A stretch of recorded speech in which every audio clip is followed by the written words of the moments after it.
Au Niger, l'actualité a été marquée cette semaine par des annonces dans les domaines de la santé, de la sécurité urbaine et de l'éducation.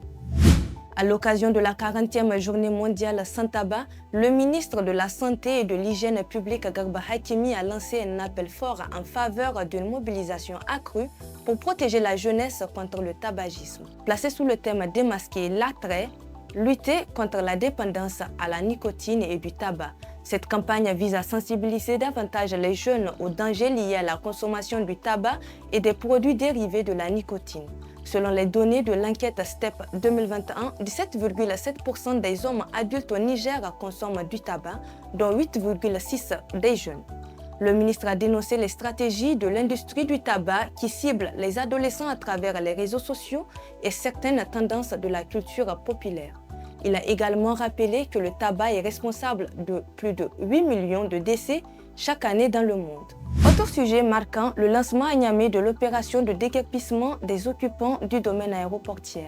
Les quartiers Mutran, Alpha Djadi Extension et Extraction Kobantafa sont concernés par cette mesure qui pourrait affecter près de 26 000 logements. Les autorités justifient cette décision par des impératifs de sécurité nationale, notamment après les récentes attaques visant l'aéroport international Diori Hamani. Sur le terrain, plusieurs habitations ont déjà été démolies. Alors que des familles tentent de sauver leurs biens, de nombreux habitants dénoncent l'absence d'indemnisation préalable malgré les annonces faites par les autorités. Des voix de la société civile appellent à concilier les exigences de sécurité avec le respect des droits des populations concernées. Dans le secteur de l'éducation, la ministre Elisabeth Chérif, lors d'un entretien accordé à la RTN, a présenté les principales avancées enregistrées.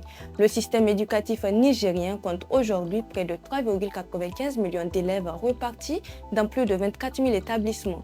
La ministre a annoncé que le recrutement de 11 015 enseignants contractuels à la fonction publique sont en cours. Elle a également mis en avant les premiers résultats encourageants de la restauration du CFEPD, avec une hausse de taux de promotion de 11%, ainsi qu'une baisse de redoublement et d'exclusion.